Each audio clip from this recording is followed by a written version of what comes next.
एक बार मुझे अपनी वो गर्लफ्रेंड मिली जिससे मेरा बहुत पहले ब्रेकअप हो चुका था। अब वो शादीशुदा थी और मुझसे मिलना चाहती थी। मुझे भी कोई ऐतराज नहीं था।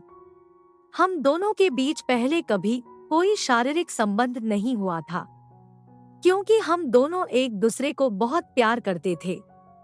उसकी शादी भी मेरे ही शहर में हुई थी और मुझे पता था कि वो मुझसे क्यों मिलना चाहती है। हम दोनों अक्सर फोन पर बातें करते थे और जब एक दिन उसका पति शहर से बाहर गया हुआ था तो उसने मुझसे मिलने की इच्छा जाहिर की, लेकिन उसने पहले ही कह दिया कि उसके पास सिर्फ 3 घंटे होंगे। अब मैं वो 3 घंटे उसके साथ बिताना चाहता था। मेरे दिल में उसके लिए कभी कोई गलत बात या कामुकता नहीं थी। मैंने उसे अपने उस विदेशी दोस्त के कमरे में ले जाने को कहा तो उसने मना कर दिया। उसके मना पर मैंने उससे पूछ ही लिया, क्या आज तुम्हें मुझ पर विश्वास नहीं है? मेरे इस प्रश्न से करने वो सहम गई और बिना कुछ बोले मुझसे बोली कि जहां तुम ले जाना चाहो वो तैयार है। अब एक निश्चित स्थान पर हम दोनों समयानुसार मिले। मैं उसे देखते ही दंग रह गया। आज उसका गदराया हुआ शरीर, गहरे हरे रंग का कुर्ता, लाल सलवार और लाल चुन्नी ने उसे और आकर्षित बना दिया था। उसका गोरा रंग और उसके बदन की खुशबू मदहोश करने वाली थी। वो अपनी कार में आई और हम दोनों पहली बार आज गले मिले। मैं उसकी कार में बैठ गया और अब उसकी गाड़ी बॉयज हॉस्टल की और मेरे विदेशी दोस्त के रूम की ओर चल दी। कुछ ही देर में हम दोनों बॉयज हॉस्टल के कमरे में थे।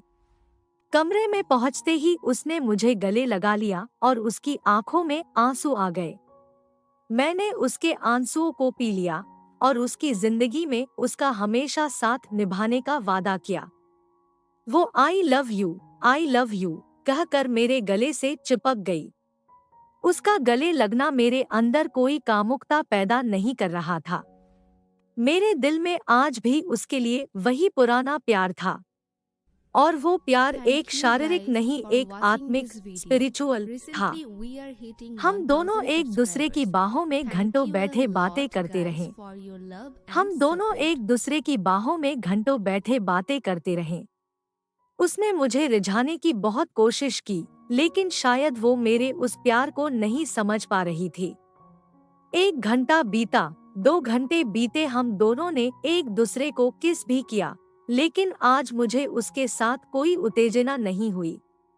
उसने बहुत कोशिश की कि हम दोनों आगे बढ़ जाए, लेकिन मैंने आज उसे मना कर दिया। समय भी कम था तो मैंने उसे चलने को कहा।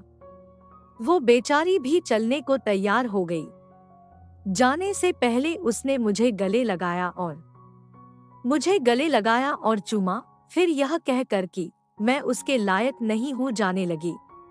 मैंने उसे रोका और कहा कि मैंने उसे दिल से प्यार किया है, ना उसके शरीर से, और यही वो मेरा सच्चा प्यार था जो काम वासना से दूर था।